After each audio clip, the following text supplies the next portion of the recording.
Cransham where we did so no air Cassia Dinkan and Open and some Dobetia be any same. Omanphobia wadi when Sika to Gold Coast no one more Echimasikan come when a hard panty why ye or ye chair sanso and a foot to a quam penny for. One more shall then see when some to say one share Nancy say or one no more manful see a down would draw no any so. Na Cocoa Sampa, Quantum Ponsa, the Atatia Pansabno. California, Contifonia, Brepaya, and be at home come away, and then someone who will be near the Somo Sabi Jam so Cassia Kaisia them live. DSTV channel 280, Go TV channel 119. We share me a friend me. I'm not sure what, but I was say, what finch mono, made it was so amount. One more no Gold Coast a year fund management, Edijuma, the channel on the Nesca Crabia, Lucica Cotopomo. Na jampeni fo ahweso ama brepe mu hia no akwakofa wada sorry ye no na sese ya hodo aba ma saa sika krabia yi yade se mpenifo atomo no chima won sika kam ama sese wonya sika kwa no de ahwe abusuanti wakeka wo mu ho abomu ya wonom aye oye che no wo ye no wo eye bia ya Securities and Exchange Commission ekuo no ewo na ho na adom kase kopie mu a ye ne bia twetwe nkomo no wo che hadwen pa se won sika akamu a asempenifo ayiwani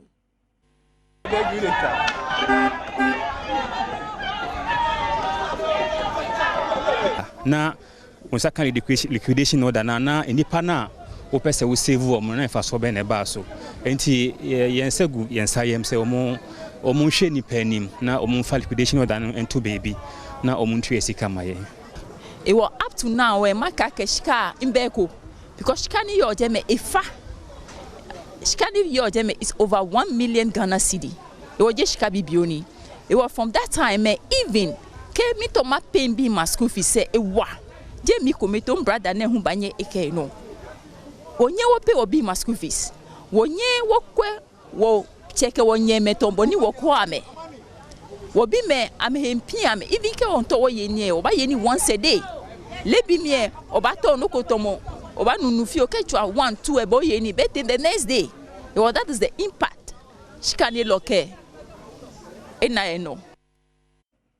Yankasi ebo mo na de tu dwa se edan baako adwiregu ewo Madina menam so manipa baako amunum ho no mo ano wotwa nanom ewo nsiero na sanse minti ne opanyini baako ya wasua bambo ho ade akwachi di mu ntintima tuhufo atwetwe nkomo opanyini Charles Kwaku James no wachwe se enhyehye ya hodo ho no mo a ya pa wadwumaku a wo mo de ne so behwe na so bi isi adan a wode wani ba akɔhwe na hyehye no a aban no de agu ho no mo sa ni kro no edi so se be ya wo ha wate sei no e ma na kame ya se wo mo a wore san hyehye na hye wonsa no watuna jeje mu nti wo stress mpanimfo asa di bre ni kura wo mo no wo mo ani na ho na hyehye no wonhwe na omanfo esi dan no eni so se be ya oye na ti sei ebinsi bi mo mai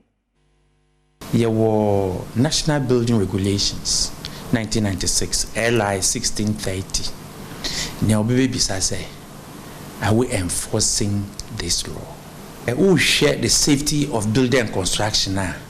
who be share first from the regulatory point of view. Now I share from the supervisory point of view, and some about sharing safety during construction and operationalization of the building. Now let us my share laws na makano. We share National Building Regulations 1996 no my LI 1639. You can say under regulation 2. You see obia obeso osi dan bia no obey ye application for a building permit. Now some obey permit no obey submit building plan. Now the responsible institution then obey regulation 3 title of land or honor yanko eye German North Mensino emona uko hono ma rehusemu a efi ho ba enese ahyenkafo ne akwantufo a wonom efa akokoa ko sampa kwantempo no so ni chima kwan no enkoyie kwa na ama dwade ho nsem ne akonia bade ho nsem no yade a ato ape kakra na ahyenkafo nam kwa no so de wo se adwuma no wonom ye pa abofo kwansin be ye edunum na wo ye adwuma kakra be ba no nsem no spare parts de ka no wose ene se wo se stabilizer bushie ne ade ne ye hadwen panti wo hwempanifo se wo meye wo mo adom ye nsiesie wo kwan so se be adwuma wo ye no benya so fa so kwano ka ye 10 cities ranka ha adwuma ba se ye je be 18 cities na se kwano nyenti kromo ankasa de umagu kotar no awie but efiri akọ sampa no kwano nye na se kwa so enye ataps kwa na se kura be 1 minute ni e ntubua na ekoye popo no a ewo ho no nyina eko hand grader na etwa popo no so esa anka ntimi enko Enwechi Adom kase ni assembly member woboro no so Emmanuel To etwetwe enkomo na wo kire wo hawo fofora sa ekwan yi edi abra wo mu wo kire se ayarefo entibi nkwa ayaresabea isanse obefa kwan yi so akodu ayaresabea mpo no na wo yare no akosoro Oba ye health facility or Makukwan health center, your nurses quarters, your own, nurse for no hide there, baby. Say in charge of hono, midwife, say a worker will be a, you say a friend who fee, yes, one or motor, so no motor new one way. Midwife may be able to do health center on Abia, Nanpacron, to Adani Bonnie. It's the best say, young nurses quarters, and now ye OPD no, male and female ward, mere man in Merlin, use ward back home. The cracker na chief mama Wokokoa Alhaji Kasum Alidu. Any Adom kase etwetwe enkomo ne nsem sei enwode etudwa amanyo semu na yeba bekono yesrezo ngomrantie ene mabawa se yedi suman pa ye komhye di baaye no yedi be wura sa amanyo semu se yedi komhye suban no wura mu a wo be hu se bibia be asomdwe nko a obi enti obi ene obi nso nka obi Eda ye yesi ho na yede bon sentrofo fa hodie eho ban no sa da no asonson no adana eno nti uba enka kropom ha se ya Ghana fo yenso yehye efa shonko na dwumadie no ase na enka ne titinani Ereman sentrofo nka bomuko Ghana Journalist Association Madam Gifty Afenyidazi wodi afutuo ema Ghana fo nyina se ne abefo ntintin afidie kase no social media no eye adwuma pa se the traditional media eye adwuma na akame se ho no obi ato na sase ena wo ye de ope ewo ho na wo stresse ye kotwa bay obi ama ne kasa ho ntin se ma de beto wo no enya de a enkofa ntokwa anase wo ye ne bia emomai as journalist no and making sure say inflammatory language no yan so ese e ma edikanfo hu ese kasa bi wo ho a ede ntokwa na nam and I make say social media see ankofo p use no for gossip, function, comments, and the rest. But you may do election year and coffee be used to as it were propagate their political beliefs or agenda. Albert Kwabnadjom for a year, GJ president. Na wachere eni amebia kebe umufo betumi aye amana boa de ubo adwuma e wo maimu. Now 30 years down the line, what are against? What can we pride ourselves of? Because obi say anka na America create emfie num and nine anka ye boy home modern in the fight and I say in the press freedom and I boy modern in ensuring creating an enabling environment for journalists and the media. And what say na ya oboadu ayebuafo a woye National Media Commission dwemtenani enso etu ensemtrofo nyinafo. If you say na semwa bi o ha yan can be many pano na say nipa fi say journalist for no kra aka bom 8 enti omu hya wa ohbebo ba ene minyi ni say bibisa ebesi ena say bempo esi kra so affairs no ebetimi ache obi atom bebo so me na obi ante ene emma say ebeche journalist bi atom adon hwire mienu betwam a enipa ente say yache journalist enti wo hwe dia naka yakoenim Yefri honi ya konsefu from Ghana Statistical Services no emompeni for the abetu dwasebo so me ensa de twato wa afimpinu ne aduonu mienu ni mo metre eye third quarter no wo mo se niema hudo bi anhyada ankoso na NSA wo se mabuno dodo no a be 1.7 million na third quarter ni mo no na wonye adwuma na afoforo bi won so a wono mo eye obi adwuma na se wafiri adwuma mu a wo mo de wo ho ahyekua ye monti ehwo se de akontatie nyina no Adom kase aboa no se the 1.76 million you who then for 157,000 na throughout the 3 quarters no 1 year maybe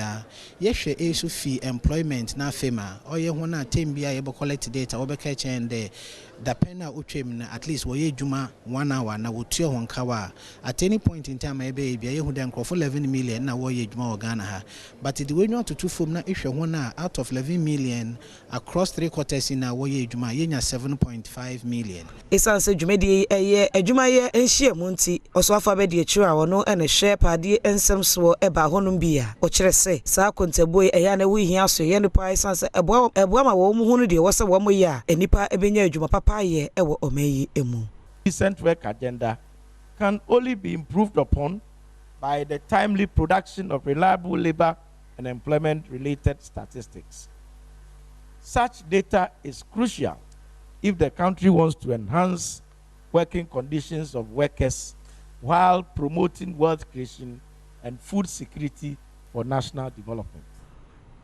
Oni nyina mu no Professor Samuel Kobena anim ede enema wodo bi eto dwa wosu se aban eya ebetimi aboa ama wo mu a enya adwuma nye ewo mayi mu no eso ate. In Ghana Statistical Service, they are able to mind the able 157,000. Now, you capture a band what regional distribution, what demographic characteristics. Now, a band policies are all yet we're making sure that what interventions or target 157,000 people. Yanko atoye mantem no ahinkroho emu na NCA on se wo mo ewo tower baako ewo ho no makase pa ya no enyumaku ahodo a wonmo eboda wuro sei no hono mu nyina nya wonmo ahoden efra wodi edidwuma na National Communication Authority no wo mo na Ghana National Fire Service na se enyumaku abo no pass won hwe ejadum ho nsam so no wo mo edidwuma sonko ho ni nyina no eye hyehye na mo ye ahwe sese koba sada achi bi no wo mo nkase pudu nhye na emom seja eto saata wani mu adwumayefo ho kwa be roba fa so a obeyi wo mu nyina apie ya brichi bia emonti sa hyehye no eno de gu akwan mu a wo mu ye bibia kire se wo ho be ha se na be ko ya Adom kase di chi. The purpose of this simulation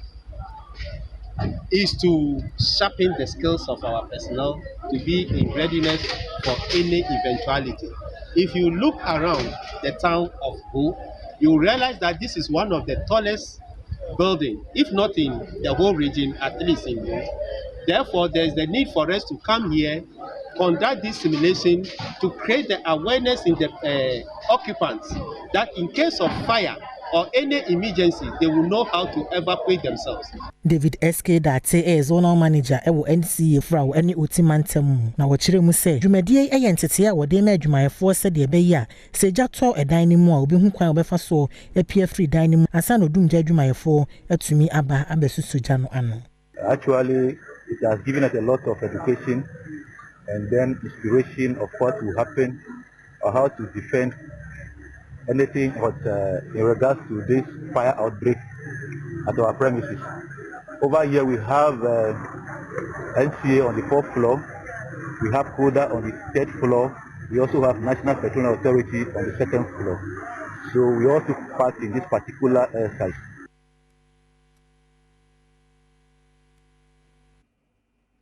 Yanko atwema empodua mensino emua Marse bedwane yogina mo manfo ye ho no ye Isaac Kwame Asiama na wode se Ghana ban na ye na famudie se be ya mpuntu ebekoso e wo mpotem ho nanso ankrankre asodie da wo mo so no wo famudie wo so wo so ye ede so abana so ne se be ya mpuntu ne bekoso no kame ye se wo mo ato na jeje mu kakra no nti wode ade hwede ma ne manfo ye wonom e wo atwema mpodua nyina se won hwe na obi anyina famudie se be ya mpuntu a wo hwehwe no wonsabeka we share atwemampo no ne ngwabeja enya ibi akweni mpa me atwemampo no akunyan be yem na shebe ni sabi nkania na ebe 5% and it about 95% coverage of electricity oba nsuo mu a enya bi ntinu se nana de mpa beta achiri na de aka bia na yensaka yenkase yawi da bi but sansen wanyina atudwa omra enkawe manhene ohene ba nana Kwame Akoto dikan wode ne telekua so no ofre ne manfo ede nani suade hu atu omanim nana Kwame Akoto ede tudwa se ade abako a esi omoni so pa aye nwomasua bebe busumi miensani a mirror mame tumi se emehwe mo so no ade bakwa me ekaye ana ade bakwa na ewo menu so se adesua education secteka ewo ha se mekọ ho ekosra omo ba ade a me hu ye no mampe entisia no ewo menu so se omo new site na omo kọ no mebo moden ha se meye na omako new site ho na old site ho no ede be nursing training center ipese me pomoden so na me di teachers training school asoba komase enyumakwa wodo wonpotem wode tudwa se won beboa empuntuo mapa abaho Dr. Chemenu Lawson wono CEO Edema Lawson Heba ye man hene nana Kwame Akoto the first ye manamo ye manakwaba ye so no ye de support bia ye hu bia enim dia hoodin bia no ye de betan na chi ye de bebo na chi dom se de be ya oman na ye de ahye ne nsa no obetima nya tumi ni akukuduru etimi de asom oman no Yankwa pomode mu ensem emu kabe wo mfo ye wonom ehwa pomode ho nsem so me stakeholders a wo mo ye health sector no wo mo ayedwumadi sonko na we no ne bota ye ne se behwe na ama wo mo hu se anyebia no duafo mo wo masua hodo mo no research nhwemu a wo mo ye ne betumi aboa ama aban bi obeba no ebenya ni suade hunu ene niam ahodo bi no de awura apomodin egina bianu mu ananti we no farmer access ena afrika no ye dwumaku anase sukusa hodo a wo mo ye hwehwemu ena wo mo hia ye wo mo hunu se mfa so wo so se hwehwemu pefe ye ma apomodin ho nsem gina brand no wo mo hyemu kena ye nhwehwemu bebre ye ne broni beka se research so mo ye abode mu hwehwemu bebre atonsa edi nkita ho pi nti enadwumadi a ye se edwuma o maye no ye da na di e de akira mansan edwuma ben no maye edwuma o maye no ebi fa apomodin ni se ne besi aboa ma apomodin mu aye den ama apomodin ya hyemu kena se ne be ya se bi obi yare no ko hospital nia okotua akwaje hospital no obenya mu ahoden obenya mu mfaso no de aba ebio dwuma ne bi wo ho as wan fan tudwa eye omo bi tisa aban mu eye hospital mpanimfo apomodi hwe mpanimfo no omu hu dwuma ne broni beka sa research ne hwehwemu ayahwe Dr. Pachikuma Abuaje eye Director General ewo Ghana Health Service wono su ko dwumadie na sibia ne nsemo wodi tudwa enie ne eye kyese saa kwan na okoro tabia na nyese eye kwan bi da hototin time bia be hia bibia be hu se saa de we problem kwan ben na be fa so abeye wo be ye research no nya evidence hu se ne ekoso a entiama eniema entimi ma hana sama yare we kura sisi an enie kwan ben na be fa so a ebetima ya nam se wonim ne ha wa wontimi kwan be fa so ba wo hu ne ntia adekoro na bana obetimi so ahwe so. So my Ghana betumi akoyi ampanimfo etufo se yenhwe na ye nema hodo ye no wo mayi mu no se yenuane akade ahodo ne de ye ni bia no ye mo ehomode se betumi aye ne kama ne de afro mayi mu akobroni man so na yakoton ne enye sikabum de aba abewuro my Ghana mu na ma ye sikasem akoyi na se koba se yeti o mayi na se kamia se bibia ye krefo bi ma so bumba be mo my Ghana sikasem ato apena we no aye kwanchefo panyi ede my Ghana Expo Promotion Authority Dr. Asabi Asare no dear foot we Magana for. That's all. We need more. It's not enough. And so if we want to stop going to IMF, then we have to add value to our products and export more. Because you realize that what we have is not even enough. The fact that we got 8 billion doesn't mean it solves that problem. It means it's not enough. We should have gotten more than that. And that's why we are going to IMF. If we add value to our products and we look for the market outside and we export more instead of importing more. So it's about import substitution and export. Then we would not have to go and borrow. Nana Madokuya Esiama Eji Eye Swafo Abidi Echira wo share edwadi eni fidisem so abra woda 2022 non-traditional export statistics. Reports no edino and wodin semsi etwaso. The report we are launching today provides valuable insights into the performance of the NTEs in 2022. It highlights the key sectors that have contributed to the growth of the sector, such as the agribusiness, industrial arts and crafts, services and manufacturing, as well as processed and semi-processed sectors. Overall, the NTEs increased by 6% or 3.5 million USD over the previous year and accounted for, as I said earlier, 20.22% of the total export earnings.